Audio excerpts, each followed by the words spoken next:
Hey, what's up guys, Sir Abaddon here, bringing to a bit of a discussion video actually on this new card that was just revealed in Savage Strike as a part of a TCG exclusive archetype. And that card is Time Thief Redoer, as you guys can see.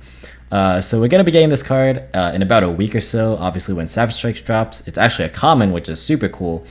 And I want to talk about this card because it's like super interesting, especially in the Danger Dark Lunalight build or any Dark Lunalight variant that uses Azathoth as like a first turn sort of play.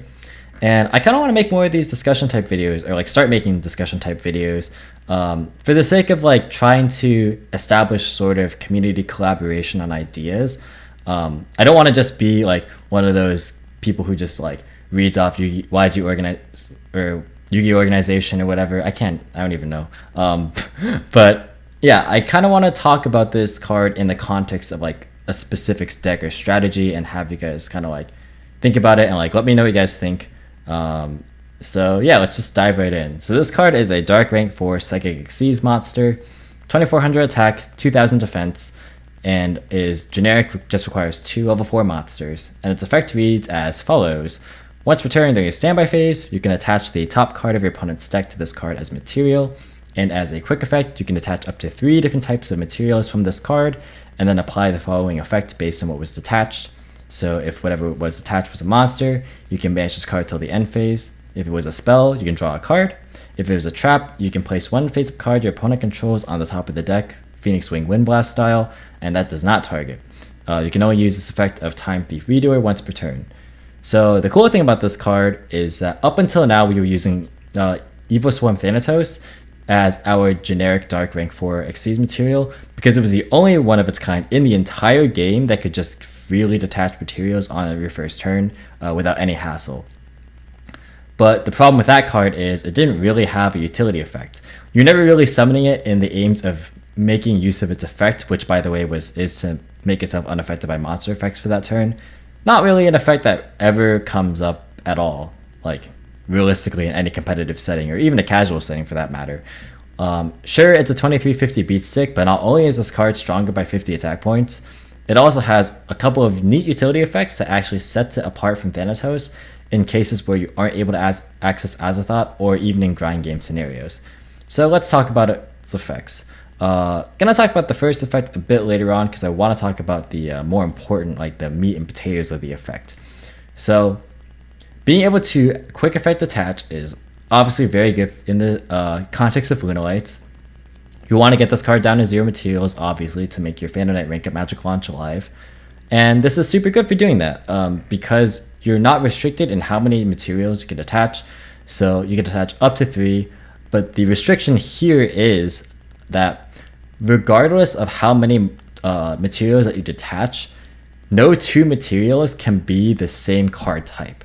Each card that you detach has to be distinct from one another. So this means that you cannot detach 2 monsters in a spell or 2 monsters in a trap, 2 traps, you can't detach like 3 of a kind.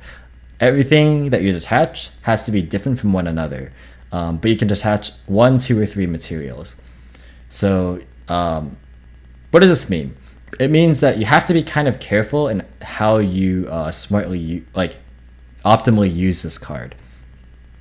A lot of the times you're going to be having 2 monsters under this, but the thing that makes this card stand out is the fact that you actually are going to be making use of the trap effects quite frequently, and that's because of the Shade Brigandine that we play. So Shade Brigandine obviously is a very good extender, but there are many combos, which I'll post a combo video soon enough, where you're going to be utilizing Shade Brigandine to make this card. And that's really cool because this acts as now a bit of a disruptive tool that you can actually use prior to setting up your Azathoth, which is really awesome. And in the cases where you're going second, or if you're in a grind game, if you do manage to make this Time Thief Redoer with Shade Brigandine as material, then you actually get to have a bit of interaction with your opponent, as opposed to like only having certain other toolbox monsters and having basically a dead slot in your deck. In like mid-game scenarios, Thanatos really doesn't do anything unless if you're actually able to like rebound, like break their board and then rebound with another Azathoth play. But in this scenario, like in any scenario basically, this just outclasses that card. being able to like send continuous spells, pendulum scales, field spells, like, or just straight up face up monsters back to the top of their deck. Like, it's really, really awesome. You could send like extra deck monsters in like turn 2 scenarios, which is really cool. Now the thing here is there's a bit of a problem with that effect, and that's that when your opponent activates, say like I don't know, Sky Striker Mobilize Engage, that card isn't treated as a face-up card that you can target to return to the top of the deck.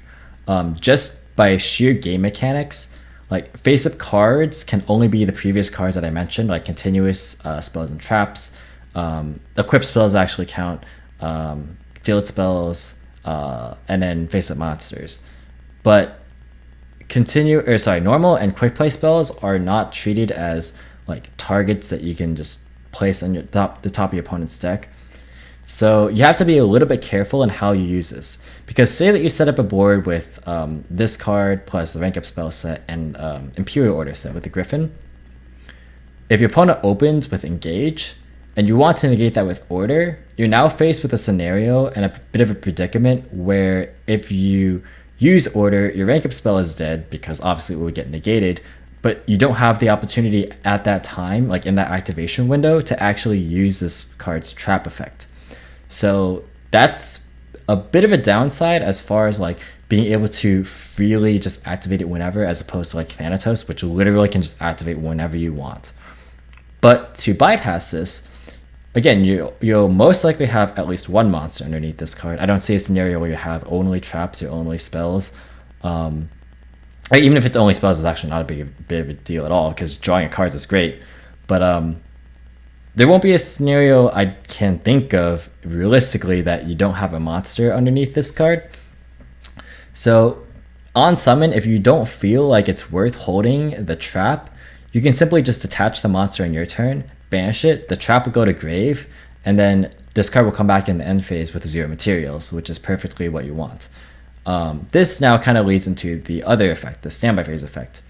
If you have materials underneath the card already, say that you are anticipating that you can like disrupt your opponent with the trap effect, so you keep the monster and the Shade Brigandine underneath this card past turn, like in anticipating of like, I don't know, spinning like a pendulum scale, for example. Now in the standby phase, you can't run the risk of attaching the top card of their deck, because if that happens to be a monster, another monster, and you have 2 monsters, going back to what we said before, you cannot detach multiples of the same type. So what that means is if you do end up having multiples underneath this card, you're never going to have the opportunity to have it down to 0 materials, because there will always be 1 extra due to the duplicates that you have. So in those scenarios, obviously you can't just banish it till the end phase, because then you have no target for the rank up spell. By the time it resolves, like, you don't have a target for it. But yeah, so like if you choose to keep materials underneath this card, I would highly recommend not using this card's standby phase effect, because if you have multiples of the same card type, that'd be very, very bad. But if you do think that, oh, it's not worth keeping the trap underneath this card, and you want to kind of just ensure that the effect will be live, you can actually go ahead and make use of the standby phase effect. Most of the time it won't be a trap. If you do get a trap and you feel like it's not in your best interest, like, you could just play it super safe and just leave it, like banish it on your own turn, have it come back with 0 materials, then make it so you don't use the standby phase effect and you'll never ever have materials ever. That's like the super safe route and like the Thanatos like route, where this card basically just doesn't have an effect at that point, but that's okay.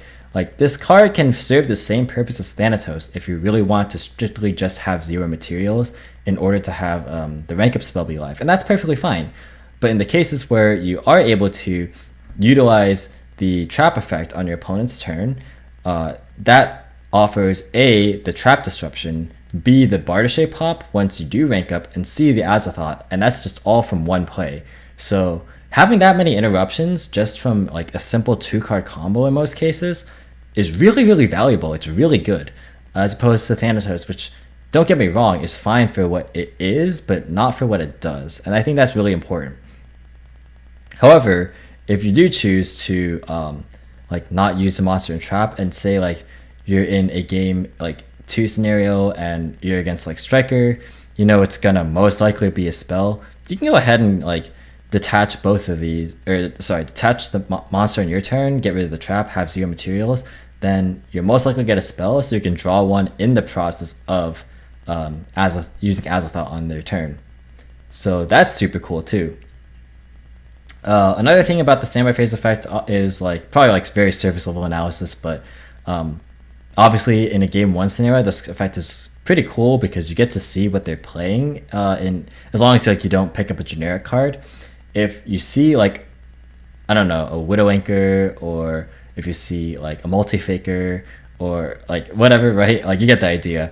Like you'll get to know what they're playing, which is super cool because then you get to structure your plays in the most efficient way possible. Sometimes you might just want to hold that Azathoth for your own turn. Like say maybe they don't open up with a monster, but like, you know, they have a spoofing and you want to like hold the Azathoth for your turn so that they don't get Multi-Faker. Like these are things to think about. And I think that this card's flexibility in how you can play around with it and kind of just, you know, on the spot sort of like shape your play based on what the game state currently is and what you anticipate the game state will be like a couple turns down the line. That's really, really cool. And I think that's something to definitely consider when deck building. So all in all, I really enjoy this card. I think it's a very solid addition to the deck. Definitely going to be picking it up, and you'll be seeing this card in the combo tutorials. But what do you guys think about this card? Do you think it's going to be played in Lunalights? Do you think it'll be played in other decks? I think it might see play in some other decks. I can't really think of too many meta decks at this current point in time, but maybe there'll be a new deck that will pop up because of this card, or maybe Time Thieves in general as a standalone deck will be very good. Let me know what you guys think. Thank you guys for watching this video. I really do appreciate it. Hope you guys enjoyed. Leave a like and subscribe for more content similar to this kind of video. Let me know what you guys think in the comment section down below, and I'll catch you in the next one.